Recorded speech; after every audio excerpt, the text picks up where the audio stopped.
아멘. 요한복음 16장 16절에서 24절 말씀입니다.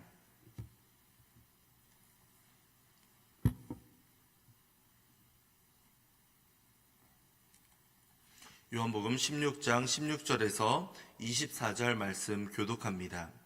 조금 있으면 너희가 나를 보지 못하겠고 또 조금 있으면 나를 보리라 하시니, 자 중에서 서로 말하되 우리에게 말씀하신 바 조금 있으면 나를 보지 못하겠고 조금 있으면 나를 보리라 하시며 또 내가 아버지께로 가미라 하신 것이 무슨 말씀이냐 하고, 또 말하되 조금 있으면이라 하신 말씀이 무슨 말씀이냐, 무엇을 말씀하시는지 알지 못하노라 하거늘, 그 묻고자 함을 아시고 이르시되 내 말이 조금 있으면 나를 보지 못하겠고 또 조금 있으면 나를 보리라 하므로 서로 문의하느냐. 내가 진실로 진실로 너희에게 이르노니 너희는 곡하고 애통하겠으나 세상은 기뻐하리라. 너희는 근심하겠으나 너희 근심이 도리어 기쁨이 되리라. 성하게 되며 그때가 이르렀으므로 근심하나 아기를 낳으면 그 고통을 다시 기억하지 아니하느니라. 지금은 너희가 근심하나 내가 다시 너희를 보리니 너희 마음이 기쁠 것이요 너희 기쁨을 빼앗을 자가 없으리라. 때는 너희가 아무것도 내게 묻지 아니하리라. 내가 진실로 진실로 너희에게 이르노니 너희가 무엇이든지 아버지께 구하는 것을 내 이름으로 주시리라. 지금까지는 너희가 내 이름으로 아무것도 구하지 아니하였으나 구하라 그리하면 받으리니 너희 기쁨이 충만하리라. 아멘. 예수님께서는 자신의 죽으심과 부활 그리고 성령님이 오실 것이다 라는 사실을 어제 말씀을 통해 쭉 이야기하셨죠. 그리고 나서 오늘 말씀을 통해서 제자들과 잠시 보지 못하는 것, 그리고 그 이후에 다시 보게 되는 것, 그리고 그 가운데에서 기쁨이 넘칠 것이다 라는 사실을 알려주십니다. 과연 예수님이 지금 너희들이 잠시 나를 보지 못한다 라는 것은 무엇을 의미하겠습니까? 다수의 학자들은 이것이 바로 예수님의 부활을 가리킬 가능성이 높다라고 이야기를 합니다. 그들이 느낄 수 있는 그러한 슬픔과 어려움들은 그러면 무엇일까? 바로 예수님의 죽으심으로 인해서 그들이 좌절하였다가 다시 그분의 부활을 확인하고 나서 기뻐하는 그러한 장면들이다라고 그렇게 이야기를 하죠. 여기에 또한 칼빈을 비롯한 몇몇 학자들은 예수님이 승천하신 이후에 성령님을 보내시는 장면이다라고 해석하는 이들도 있습니다. 어쨌든 예수님의 부활과 승천 그리고 여러 가지 상황들을 두고 제자들이 그리고 그 당시 예수님을 따르는 사람들이 잠시 예수님과 멀어진다라는 사실은 명확한 예정된 일이었던 겁니다. 그렇기 때문에 예수님은 이 상황에 대해서 한 번 더 이들을 이해하기 위해서 여자의 해산을 비유로 들어서 설명을 하시죠. 해산을 앞두고 있는 여인들은 다 긴장할 수밖에 없습니다. 근심에 쌓여 있죠. 하지만 해산 후에는 어떠한 일이 다가옵니까? 21절을 보면 여자가 해산하게 되면 그때에 이르렀으므로 근심하나 아기를 낳으면 세상에 사람 난 기쁨으로 말미암아 그 고통을 다시 기억하지 아니하느니라. 근심이 오히려 기쁨으로 변한다라고 이야기하고 있습니다. 근심과 기쁨이 이 앞에서 보았던 것부터 해가지고 계속 반복돼서 나오고 있는 것을 우리는 보게 됩니다. 곡하고 애통하고 고통받는 것을 뛰어넘어서 이제 그들에게 다가오는 예수님으로 말미암아 그리고 성령님의 오심으로 말미암아 예수님께서는 그들을 위로하고 격려하고 있었습니다. 성령님이 오시는 그 순간 그리고 예수님이 부활하심으로 인하여서 그들이 누리게 될 기쁨은 그동안 경험하였던 것과 비교조차 할 수 없다라고 이야기하고 있습니다. 그리고 나서 23절과 24절을 보면 기도에 대해서 강조를 하시죠. 묻고 질문하고 이러한 표현들은 바로 기도를 통해서 하나님께 구하다라는 것을 의미해주고 있습니다. 아버지께 구하는 것이다 라고 기록이 되어 있죠. 여기서의 그렇기 때문에 묻다라는 것이 우리가 하나님께 구하다, 기도하다 라는 뜻임을 알게 됩니다.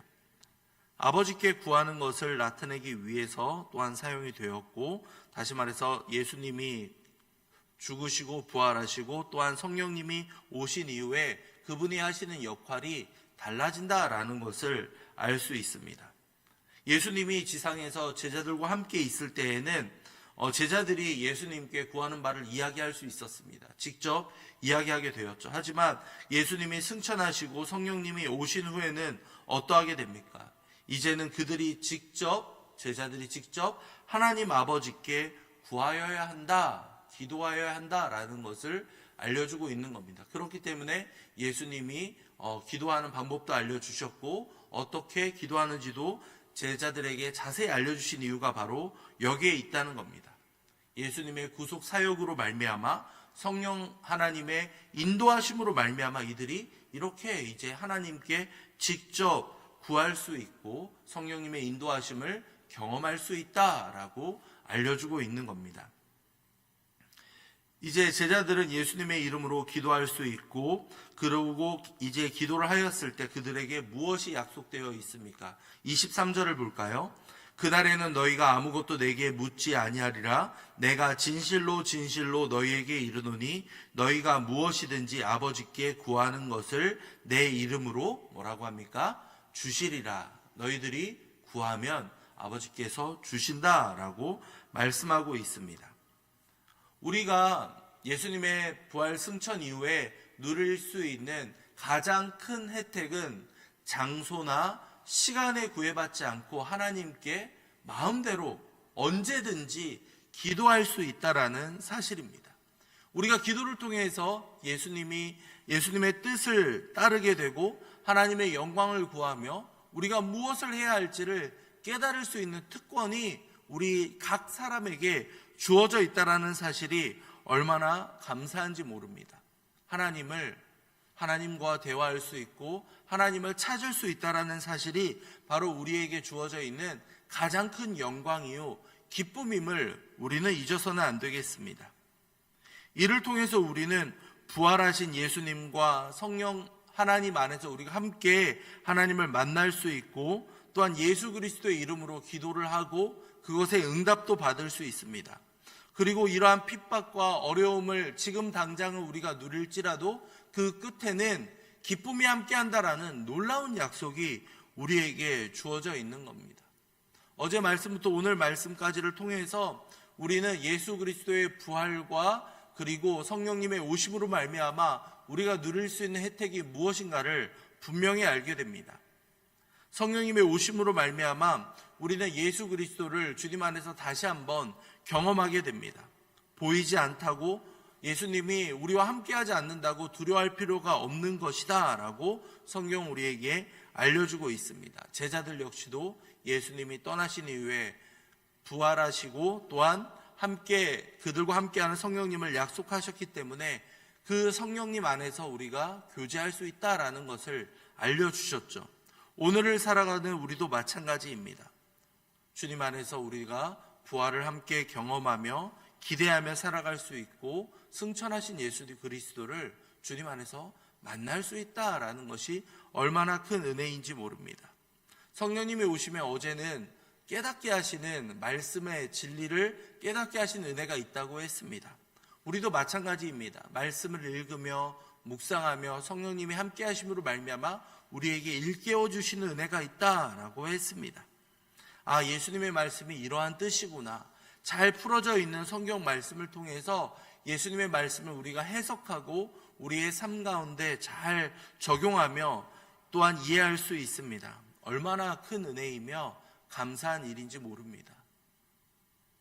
성령님의 오심으로 말미암아 우리가 가장 큰 누리는 은혜가 바로 마지막에는 기도이다라고 우리에게 알려주고 있습니다. 예수님의 뜻대로 또한 예수님의 이름으로 우리는 기도하며 하나님과 만날 수 있습니다.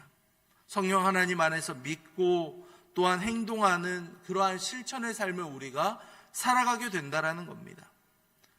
예수님이 어떻게 기도하셨는가를 묵상하며 우리도 동일하게 따라서 기도하고 묵상함으로 말미암아 하나님의 뜻을 자연스럽게 구하며 나아갈 수 있는 겁니다. 내 욕심이나 내 바람만으로 기도하는 것이 아니라 하나님의 영광을 위해서 예수님의 뜻에 따라 기도할 수 있는 명확한 길잡이가 되어준다라는 것이 우리에게 얼마나 큰 은혜인지 모릅니다. 성령님 안에서 예수 그리스도의 이름으로 기도할 때 우리에게는 놀라운 은혜가 함께한다라고 약속되어 있습니다. 그 끝은 기쁨이 충만하다라고 약속이 되어 있는 겁니다. 성도님들, 기도의 중요성을 모르는 분들은 없을 겁니다. 하지만 기도해야 되는 순간 우리가 머뭇거리거나 혹시라도 나의 마음대로만 기도하였던 모습들이 있다면 오늘 말씀을 통해 다시 한번 우리의 기도를 점검합시다. 우리가 과연 하나님의 뜻대로 기도하고 있는지, 하나님의 말씀 가운데에서 온전한 기도를 주님 앞에 드리고 있는지 한번 되돌아보면 좋겠습니다. 그리고 언제 어디에서나 주님을 찾고 만날 수 있다는 사실에 감사하며 무엇보다도 먼저 하나님의 나라와 하나님의 의를 구하며 하나님의 뜻에 맞는 기도로 주님 앞에 나아갈 수 있는 저와 여러분이 되기를 간절히 소망합니다. 이 시간 말씀을 생각하며 함께 기도하겠습니다. 아버지여, 우리에게 기도의 특권이 주어져 있습니다. 이 기도를 통해서 온전히 하나님을 만날 수 있도록 도와주시옵소서. 함께 기도하겠습니다. 이 기도를 통해서 진정한 기쁨을 누릴 수 있는 우리 모든 성도들이 될 수 있도록 아버지 도와주시옵소서. 함께 기도하도록 하겠습니다. 이어서 교회를 위해 함께 기도합니다.